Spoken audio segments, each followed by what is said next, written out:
our good friend Sam Granville out of Knoxville, Tennessee. And Sam will talk both football and basketball here in this segment. We'll start on the gridiron first. Obviously, not the season that Tennessee fans really wanted at this point of the season, given the expectations and given everything that happened a year ago, but still a chance to end off the season on a really strong note.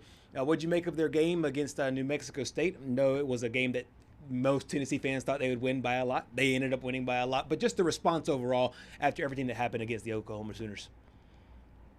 Yeah, despite it being a homecoming sellout crowd against New Mexico State, you still just everybody in the stadium could feel the lack of energy compared to a couple weeks prior when you knew, okay, you control your own destiny. If you win, you still got a shot. You're on the outside looking in, but you got a chance to get there. And then after that third loss, with this New Mexico State game, you could just feel the lack of energy in the building, and part of that is because you're playing an opponent like New Mexico State, but you could just feel a lack of energy in the building. And the Vols, they got it done. It wasn't pretty. Joey Aguilar threw 2 interceptions in the first half. There were some injuries for the Vols late in the game that, weren't very pretty, and we're still, waiting to hear on. But overall, you just felt that lack of energy of, okay, we still have something to look forward to as far as we got some rivalry games with Florida coming up this week. We got that game with Vandy close the season that, could be the deciding factor of if Vandy gets in the playoffs. So some games that you still are looking forward to, but clearly a lack of energy of, okay, yeah, this is the modern state of college football. If you're not in the playoffs, we're not as excited. Yeah, exactly. And we've seen other teams lose those kind of games. Penn State's a perfect example of you lost a big game and then you end up losing a couple more that you probably should have won, and then it ended up getting James Franklin fired. Not saying that Josh Heupel will get fired or anything, but we've seen teams still lose the games they're supposed to win. So credit the Vols for being able to come out and at least execute there on the field. Before we jump ahead to the Florida matchup, because there's lots to chew on there, there is an off-field issue, of course, with this football team, but it was the same off-field issue that was an off-field issue before the season started with Boo Carter officially dismissed from the football team. I know Josh Heupel had some strong words to say about it after he did not show up for the homecoming game. Boo Carter's had his own spin there on social media. What's the latest as they move on without their DB? Yeah, I think it was very clear after the game that Coach Heupel was done. You give the chance, you give the second chance, but at this point he's done. He's not very not one for that off the field, hey, you get your way, you're the player, you get to dictate how things go around here, as we clearly saw in the off season with Nico, being shipped out of town. But yeah, I think that just plain and simple what it was this week is, you fool me once, okay, fool me twice. We're just not going to put up with that anymore. And, Boo Carter's, he's a good player. He's done some good things for the Vols in the return game.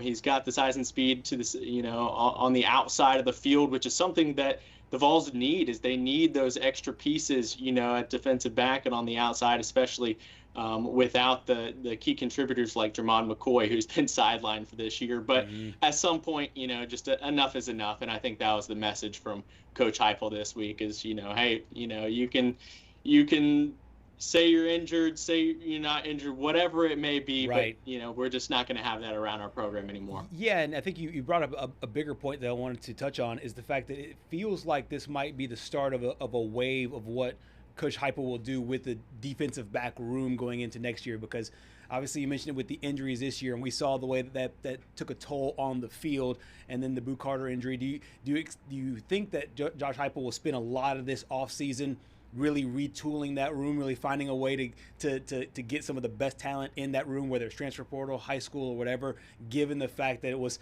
such a mess this season, both on the field and off? I think you got to, because, when you go from last year being one of the best defenses in the nation, and that was your calling card last year. The reason that the Vols were in the playoffs last year was the defense. It wasn't because of, any crazy numbers that were being put on offense, because that defense got them to where they are. And so I think when this season you're like, okay, now the offense is pulling their weight. Now the offense is leading the SEC, putting up enough numbers that we should be able to, beat people. When your defense is letting you down, you can't just let that continue to be the case into the next year. So I would assume that, some defensive backs are going to be moving on.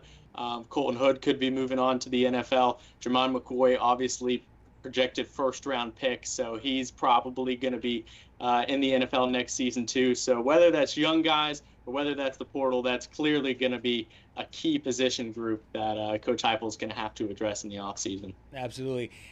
Ever since the SEC went to 16 teams and no divisions, the divisions have kind of like left my mind for the most part. But every now and again, there's certain rematches or certain games that remind me of the old division days. Alabama LSU is obviously one of them. And then the other one is Tennessee, Florida. It reminds me, okay, this is a good SEC East battle. Another big game here against the Florida Gators, who we've seen they're a feisty football team at times when they want to be. What's the preparation this week as they go down to the Swamp to play the Gators? Yeah, I mean, Coach Heupel, he even said on Monday morning, he's like, we're showing the team, some film. We're showing them, hey, this is what this series has been. This is what this, rivalry is all about. We used to control this rivalry back in the day. This was our rivalry that, every once in a while we'd let one slip, but this was our controlled rivalry back in the 90s, early 2000s.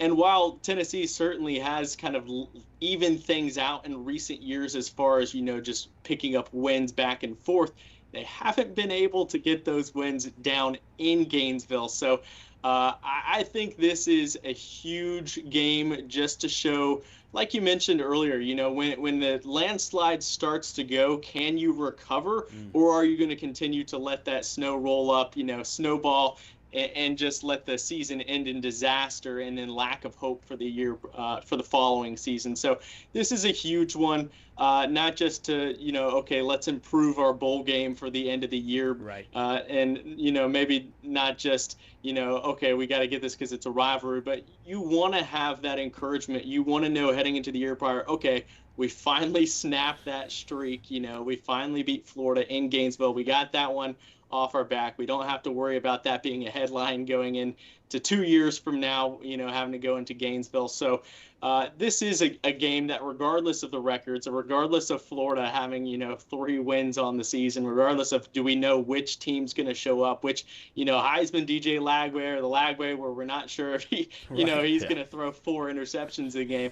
Regardless of all that outside noise, this is a game that Tennessee's like, hey, we have to go down there and we have to win this one. Absolutely. Some of the players that are on this team right now weren't even born the last time Tennessee got a big win there in the Swamp. We got a chance to hear from head coach Josh Heupel on this rivalry game, and it's going to be a great stage. And one play doesn't have anything to do with the next, and previous trip down to Gainesville doesn't have anything to do with it.